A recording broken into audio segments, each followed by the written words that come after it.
안녕하세요. 자카르타 밀리어네어입니다. 적의 침입을 막기 위해서 성 밖을 이렇게 둘러파서 못으로 만든 곳을 해자라고 하죠. 이 해자라는 말은 경제적 해자라고 주식 투자에도 쓰이는데요. 경제적 해자라는 책에서 설명하듯이 즉 남이 쉽게 하지 못하는 독점적 요소가 있는 기업을 말합니다. 특히 워렌 버핏이 이런 경제적 해자가 있는 기업을 참 좋아하는데요. 저는 이번에 인도네시아에서 독점적인 비즈니스를 하는 경제적 해자가 있는 상장사를 투자하게 되어서 영상으로 소개해 드리려 합니다. 바로 IPC 카 터미널이라는 기업입니다. 인도네시아로는 인도네시아 끈다란 터미널이고요. 종목 코드 IPCC입니다. 시가총액 1조 루피아, 약 830억 원 규모로 소형주입니다. 그럼 어떤 비즈니스를 하는지 살펴보도록 하죠. IPCC 홈페이지에 들어가면 어떤 비즈니스를 하는지 한눈에 살펴볼 수 있습니다. 감이 잡히시나요? IPC 카 터미널이라고 하여 자동차 터미널인 것을 이름에서부터 알 수 있고요. 또한 사진으로부터 한눈에 무엇을 하는 기업인지 파악을 할 수가 있습니다. 선적하기 전에 수많은 차량들이 보이네요. 밑에 이 차량 터미널을 또 운영한다고 적혀 있고요. 또한 캡티브 100% 마켓, 100% 마켓이라고 해서 이 사실 차량 터미널은 독점일 수밖에 없죠. 또한 세계에서 5번째로 큰 차량 터미널이라고 되어 있고요. 이 연간 리포트를 살펴보면 57만 2,017대의 차량을 움직이고 4,017대의 중장비 수출, 그리고 8,623대의 중장비 수입, 또 32만 6천대의 수출, 그리고 74,980대의 자동차에 수입을 했습니다. 이렇게 독점적으로 운영할 수 있는 이유는 대주주가 인도네시아 정부이기 때문입니다. IPCC를 살펴보면 71.3%를 이 플라부안 인도네시아2가 소유를 하고 있고요. 이 플라부안 인도네시아는 정부에서 또 100% 소유하고 있는 국영기업으로 한국으로 굳이 비교를 한다면 항만공사 정도 되겠네요.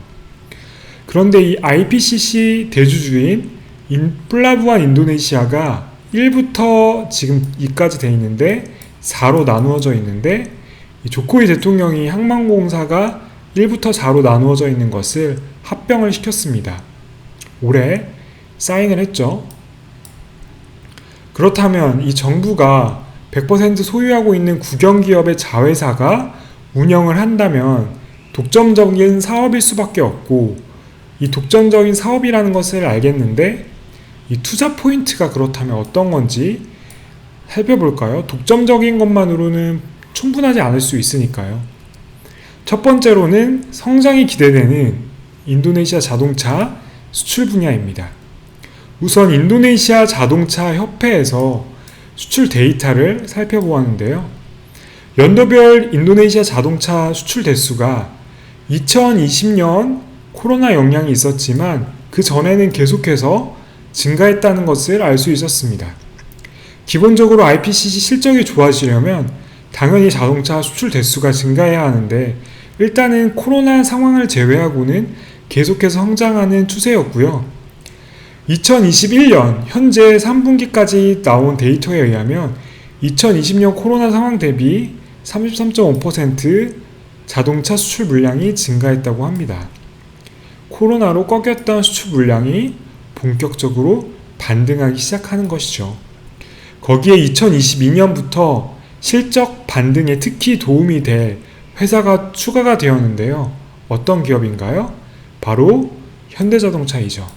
2022년부터 현대자동차에서 자동차 생산을 시작하게 되는데 2022년부터 실질적으로 생산을 할 것으로 기대가 되고 있고, 또 아세안 시장에서 팔 현대자동차는 아세안 자유무역협약에 따라서 현지화율이 40% 이상일 경우에 무관세 혜택이 있기 때문에 인도네시아에서 생산해서 아세안 지역 그리고 오스트레일리아와 중동 수출이 기대가 되는 것이죠.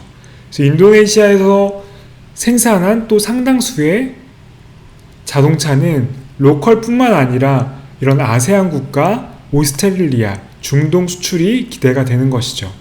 즉, IPCC를 사용할 수밖에 없는 것이죠. 또 올해 IPCC와 현대와 협력한다는 공식적인 기사가 나오기도 했었던 것처럼 수출을 하기 위해서는 IPCC 터미널과 협력을 맺어서 이용을 해야만 하는 상황인 거죠.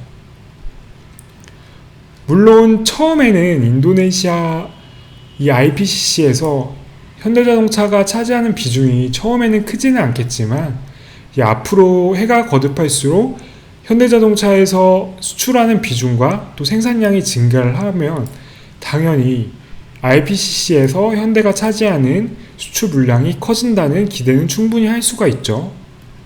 두 번째로는 항만공사의 합병 그리고 캐페스 투자가 있는데요. 자본적 지출이라고도 불리죠. 합병으로 인해서 두 개의 터미널을 더 운영하게 되었다는 기사입니다. 그전에는 네 곳에서 터미널 운영을 하였다면은 살펴볼까요? 어떤 데가 있냐면 이제 메단과 마카사르 지역도 이제 운영을 하게 되었다고 하네요.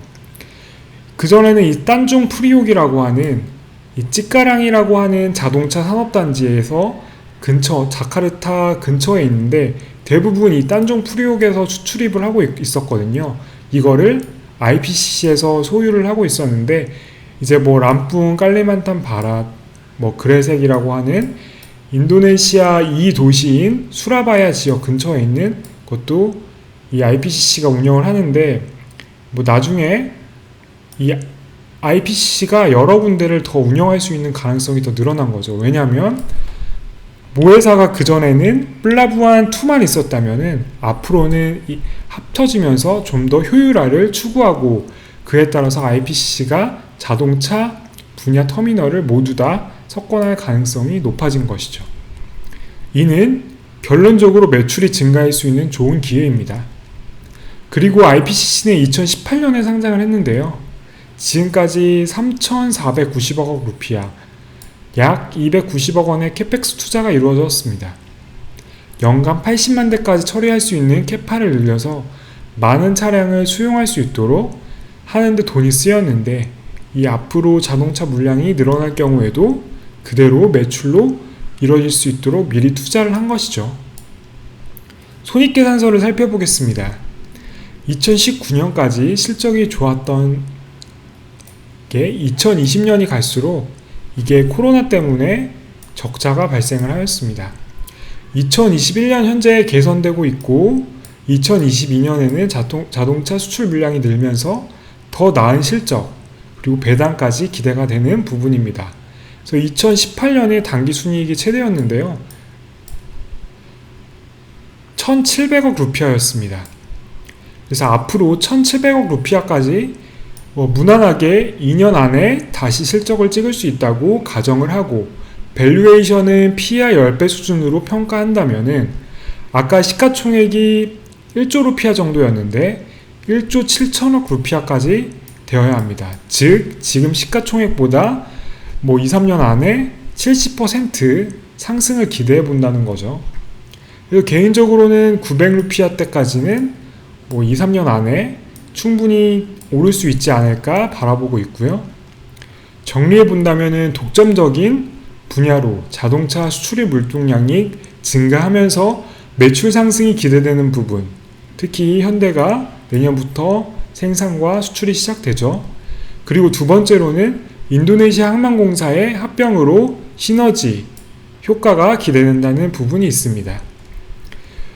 또 20년은 적자가 발생해서 21년에 배당을 하지 못했지만 21년에 당기순이익이 발생하면 2022년에 배당도 계획하고 있다고 하니 배당을 기대하고 또 접근해도 괜찮을 것 같습니다. 다음은 1억 원 종잣돈 만드는 실전 투자 리포트입니다. 지금까지 투자 기간 30주이고요. 납입 금액 3억 루피아 2,300만 원 정도 됩니다. 납입 금액 대비 현재 8.4% 이익 나고 있고요. 포트폴리오는 IPCC를 한 종목을 새로 또 편입해서 현재 8종목을 보유하고 있습니다. 이번에 IPCC를 매입하면서 현금 비중이 줄고 IPCC가 13% 차지하고 있습니다. 네, 인도네시아 투자로 1억 원의 종잣돈을 만들어 나가는 과정을 지켜보시려면 알림 설정 꼭 하셔서 다음 영상 소식 바로바로 받아보시길 바랍니다. 시청해주셔서 감사드리며 자카르타 밀리어너였습니다.